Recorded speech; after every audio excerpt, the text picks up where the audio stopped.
കടൽ ഭയങ്കര റഫായിട്ട് കിടക്കുന്ന ഒരു ടൈമാണ് ഇപ്പം. അതുകൊണ്ട് അത്രയും കെയറിങ്ങിൽ വേണം നമുക്ക് ഇവിടെ വന്നിരിക്കാനായിട്ട്. മിക്ക മോനോ നല്ല തരാട്ടാ, നല്ല തരാം, ഹെവി വൈബാണ്, നല്ല സ്പോട്ടാണ്, നല്ല കാറ്റും.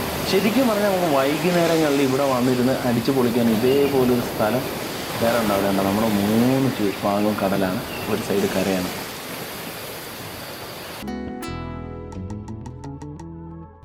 നമ്മുടെ ഡെയിലി വ്ളോഗ്സിൻ്റെ അടുത്തൊരു വീഡിയോയിലേക്ക് എല്ലാവർക്കും സ്വാഗതം. നമ്മളിന്ന് പോകുന്നത് അഞ്ചുതെങ്ങ് റൂട്ടിലാണ്. അഞ്ചുതെങ്ങ് റൂട്ട് ബീച്ച് സൈഡിലേക്കാണ് നമ്മളിന്ന് പോകുന്നത്. അപ്പോൾ ഈ പോകുന്ന റൂട്ട് എന്ന് പറഞ്ഞു കഴിഞ്ഞാൽ നമ്മൾ സ്റ്റുഡിയോ വരുന്ന ജംഗ്ഷനാണ് കടയ്ക്കാവൂർ ജംഗ്ഷൻ. ഇവിടെ നിന്നാണ്, ഇതിൻ്റെ പല ഭാഗത്താണ് നമ്മൾ ചായ കുടിക്കാനും ഫുഡ് കഴിക്കാനും ഒക്കെ പോകുന്ന കടകൾ. അപ്പോൾ ഇവിടേക്ക് ഒരുപാട് ഫുഡ് സ്പോട്ടുകളൊക്കെ ഉണ്ട് കേട്ടോ, അതൊക്കെ നമുക്ക് ഇനിയുള്ള വീഡിയോയിൽ കാണിക്കാം. അപ്പം ഇവിടെ നിന്ന് ഇങ്ങോട്ട് കുറച്ച് ദൂരം ഓടി വരുമ്പോഴത്തേക്ക് നമ്മളെ കൂട്ടുകാരൻ്റെ ഒരു ചായക്കട ഉണ്ട്, 90s ചായ എന്നും പറഞ്ഞതാണ്ട് ഈ ഒരു ഷോപ്പ് നടത്തിയിരുന്നതാണ്. അപ്പോൾ ഗ്യാസിൻ്റെയൊക്കെ പ്രശ്നം വന്നപ്പോഴത്തേക്ക് ഈ ഒരു ഷോപ്പ് ക്ലോസ് ആയി പോയതാണ്. പാവം, ഒരുപാട് നാളൊന്നും ആയിട്ടില്ലായിരുന്നു ഷോപ്പ് തുടങ്ങിയിട്ട്. നമ്മൾ ഇങ്ങോട്ട് വരുമ്പോഴത്തേക്ക് നമുക്ക് ഇവിടെ ആയാൻ്റെ ഉള്ള ക്ഷേത്രം കാണാം. ഇവിടുത്തെ ഘോഷയാത്ര എന്ന് പറഞ്ഞാൽ വലിയ ഘോഷയാത്രയാണ്, ഒരുപാട് ഫ്ലോട്ടൊക്കെ ഉള്ള. ഇത് നമ്മൾ വീഡിയോ ചെയ്തിട്ടുണ്ട് ഇതിന് മുമ്പ്, ഇതിനകത്ത് എവിടെയെങ്കിലുമൊക്കെ കാണും, നിങ്ങൾ ജസ്റ്റ് ഒന്ന് കാണിക്കുക. അപ്പം നമ്മൾ പറഞ്ഞ ലൊക്കേഷൻ ഏതാണ്, ഈ ഒരു ബീച്ച് സൈഡിൽ ഇങ്ങോട്ടേക്ക് വരുന്ന കാര്യമാണ് നമ്മൾ പറഞ്ഞത്.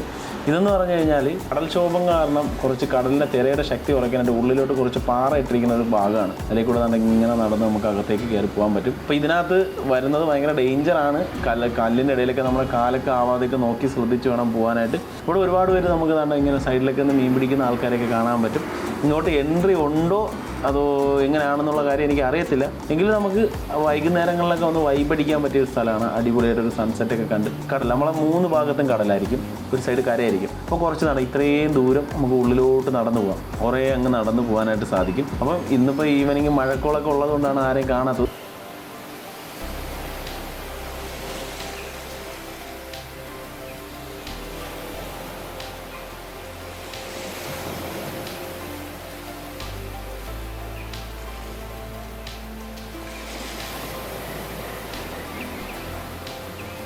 ആ കാണുന്ന നമ്മൾ മുതലപ്പുഴയാണ്. മുതലപ്പുഴയിലുള്ള അപകടം കുറയ്ക്കാനായിട്ടാണ് ഈ ഒരു ഭാഗത്ത് ഇങ്ങനെ സെറ്റ് ചെയ്തിരിക്കുന്നത്. അതുകൊണ്ട് അതാ നമ്മൾ അഞ്ചുതെങ്ങ് മുതലപ്പുഴ റൂട്ട്. ഇതാണ് കുറച്ചും കൂടെ ഉള്ളിലോട്ട് നടന്ന് നമുക്ക് പോകാം. ഓക്കെ, ഇപ്പോൾ നമ്മൾ കരയിൽ നിന്ന് ഇത്രയും ഡിസ്റ്റൻസ് അകത്തേക്ക് വന്നിരിക്കുകയാണ്. ഇനിയുണ്ട് കേട്ടോ, ഇപ്പോൾ നമ്മൾ നടന്ന അത്രയും ദൂരം കൂടെ ഫ്രണ്ടിലോട്ട് നടന്നു പോകാനായിട്ടുണ്ട്. അത് നല്ലൊരു വൈബാണ്. പിന്നെ അതേപോലെ തന്നെ നമ്മളിവിടെ നിൽക്കുമ്പം ഈ തിര അടിച്ചിട്ട് നമ്മളെ ദേഹത്തൊക്കെ മൊത്തം വെള്ളം തെറിക്കും കേട്ടോ. ഒരുപാട് വെള്ളം ഇങ്ങനെ വീണുകൊണ്ടിരിക്കുന്ന ഒരു സ്പോട്ടാണ്. അപ്പം നമ്മൾ അതിനൊക്കെയുള്ള രീതിയിൽ വേണം ഇവിടെ വരുന്നവർ വരാനായിട്ട്. അതുപോലെ ഇപ്പം ഈ ഒരു സൈഡ് വരെയൊക്കെ പോകേണ്ട തിര നല്ല രീതിയിൽ അടിച്ചു പൊങ്ങി ഈ കല്ലിൻ്റെ മുകളിലോട്ട് കയറി വരുന്നുണ്ട്.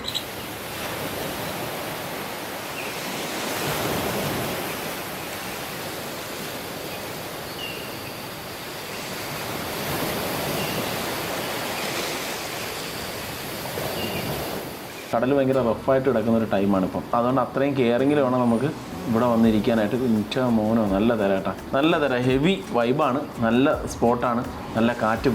ശരിക്കും പറഞ്ഞാൽ നമുക്ക് വൈകുന്നേരങ്ങളിൽ ഇവിടെ വന്നിരുന്ന് അടിച്ചു പൊളിക്കാൻ ഇതേപോലൊരു സ്ഥലം വേറെ ഉണ്ടാവില്ല. നമ്മുടെ 3 ഭാഗവും കടലാണ്, ഒരു സൈഡ് കരയാണ്. എന്താ വൈബ് എന്ന് നോക്കിയേ.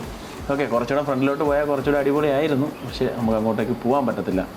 ഇപ്പോൾ നിങ്ങൾക്കൊരു കാഴ്ച അയച്ചുതരാവേ. നിങ്ങൾ ഈ സൈഡിലോട്ടൊന്ന് നോക്കിയേ, അപ്പോൾ നോക്കി അവിടെ തിരയടിച്ച് പോകണം. എന്താ വൈബ്, ഈ ഒരു ഫീൽ എവിടെ പോയാൽ കിട്ടും. പക്ഷേ നമ്മളിതിൻ്റെ അടിയിൽ പോയി നിൽക്കണമെങ്കിൽ നല്ല രസമായിരിക്കും കേട്ടോ. കാരണം നമുക്ക് ആ ഒരു തിര ഇങ്ങനെ കല്ലിലടിച്ച് പൊങ്ങി നമ്മളെ ദേഹം മൊത്തം നനഞ്ഞു വരും.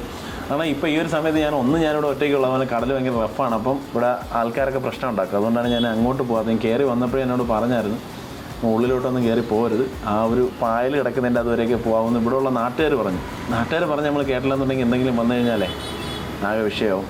പിന്നെ നമ്മൾ ഈ ഒരു സ്ഥലത്ത് എൻട്രി ഉണ്ടോ ഇല്ലയെന്നൊന്നും അറിയാൻ പറ്റാത്തൊരു സ്ഥലമാണ്. അപ്പം ഇവിടെ നിൽക്കുമ്പോൾ ശരിക്കും നമുക്ക് പേടിയാവും. കാരണം തിര ആ രീതിയിൽ നമുക്ക് അടിച്ചു പൊങ്ങുന്നത്. അപ്പോൾ നമ്മൾ വീഡിയോയിൽ കാണുന്നത് ഇതിനൊക്കെയല്ല, നല്ല രീതിയിൽ തിര അടിച്ച് പൊങ്ങുന്നൊരു സ്ഥലമാണ്. എന്താ കടൽ ഭയങ്കര റഫാണ്. ഇപ്പോൾ കർക്കിടകം കൂടെ ആകുമ്പോൾ കടൽ ഭയങ്കര റഫായിരിക്കും. അത് മാത്രമല്ല ചെറുതായിട്ട് മഴക്കോളുണ്ട്. പെട്ടെന്ന് നമുക്കൊരു എന്തെങ്കിലും ഒരു ഇത് പറ്റിക്കഴിഞ്ഞാൽ നമുക്ക് ഓടിപ്പോകാനും പറ്റില്ല. കാരണം പാറകൾ ഇടയിൽ കാലായി പോകാനായിട്ട് ചാൻസും ഉണ്ട്. അപ്പം ഇതിപ്പോൾ ഈ അടുത്തായിട്ട് ഇപ്പോൾ എനിക്ക് തോന്നുന്നൊരു 1 വർഷം ആവില്ല, 1 വർഷത്തിനകത്തായിട്ട് അഞ്ചുതെങ്ങ് മുതലപ്പുഴയിൽ നിന്ന് അങ്ങോട്ടും ഇങ്ങോട്ടുമൊക്കെ ഉള്ള ആ ഒരു ബോട്ടിൻ്റെ അപകടങ്ങളൊക്കെ കുറയാനായിട്ട്, തിരയുടെ ഫോഴ്സ് കുറയ്ക്കാനായിട്ട് ചെയ്തതെന്നാണ് എൻ്റെ ഒരു അറിവ്. ശരിക്കും ഇത് എന്തിനാണ് നിർമ്മിച്ചതെന്ന് കറക്റ്റായിട്ടുള്ള അറിയാവുന്ന ആരെങ്കിലും ഉണ്ടെങ്കിൽ ജസ്റ്റ് ഒന്ന് കമൻറ്റ് ചെയ്തേക്കേട്ടാ. അപ്പം ഇതാണ് ഈ ഒരു സ്ഥലത്തെ കാഴ്ചകൾ. അപ്പോൾ ഇത് കണ്ടിട്ട് നമ്മളത് തിരിച്ചിറങ്ങി വരുമ്പോഴത്തേക്ക് എന്താ ഇവിടെ ഈ കല്ലിൻ്റെ ഇടയിൽ ഇഷ്ടംപോലെ മീനുകളുണ്ടെന്നാണ് പറയുന്നത്. അതുകൊണ്ട് അങ്ങനെ മീൻ പിടിക്കാനായിട്ട് അതുകൊണ്ട് 2 ചേട്ടന്മാർ ഇവിടെ നിന്ന് തകർത്ത് മീൻ പിടിക്കുന്നുണ്ട്. ഈ ചേട്ടന്മാർ മാത്രമല്ല, ഞാൻ ഈ വരുന്ന വഴിയിൽ ഇതിനകത്തൊരു 3-4 ജനം അങ്ങോട്ട് സെറ്റ് ചെയ്തിട്ടുണ്ട്. അതിലൊക്കെ മീൻ പിടിക്കാനായിട്ട് കുറേ പേരിങ്ങനെ നിൽക്കുന്നത് കണ്ട് പിന്നെ ഒരുവിധം നമുക്ക് കംഫർട്ട് സോണായിട്ട് നോക്കിയിട്ടാണ് ഈ ഒരു സ്ഥലത്തേക്ക് വന്നത്. അപ്പോൾ നമ്മൾ ഇവിടെ നിന്ന് ഇന്നത്തെ ഈ ഒരു ചെറിയൊരു വീഡിയോ ഇവിടെ വൈൻഡ് അപ്പ് ചെയ്ത് നമ്മളിത് ഇവിടെ നിന്ന് ഇറങ്ങുകയാണ്, കരയിലേക്ക് നടന്നെത്തുകയാണ്. ഓക്കെ, നല്ല തിര വരുമ്പോൾ ഈ കെട്ടൊക്കെ അടിച്ച് തകർക്കും കേട്ടോ. അതുകൊണ്ട് അതങ്ങനെ പൊളിഞ്ഞെടുക്കുന്ന കല്ലാണ് നമ്മൾ ഈ സൈഡിലേക്ക് കാണുന്നത്. അപ്പം നമ്മളെ വണ്ടി തോട്ടിരിക്കുന്നു. അപ്പോൾ നമുക്ക് എന്തായാലും അങ്ങോട്ടേക്ക് പോവാം. അപ്പോൾ ഗൈസ്, നമുക്ക് മുതലപ്പുഴയുടെയൊക്കെ മറ്റൊരു വീഡിയോ ആയിട്ട് 5 കിലോ പരിസരത്തൊക്കെ ഉള്ളൊരു തൂക്കുപാലമൊക്കെ ഉണ്ട്. അപ്പം ഈ തൂക്കുപാലമൊന്നും അധികം ആർക്കും അറിയത്തില്ല. അപ്പോൾ എന്തായാലും നമുക്ക് ആ ഒരു തൂക്കുപാലത്തിൻ്റെ വീഡിയോയും മറ്റു നല്ല ഇതേപോലുള്ള മനോഹരമായിട്ടുള്ള മറ്റൊരു വീഡിയോ ആയിട്ട് അടുത്തൊരു എപ്പിസോഡിൽ കാണുന്നതായിരിക്കും. Bye bye.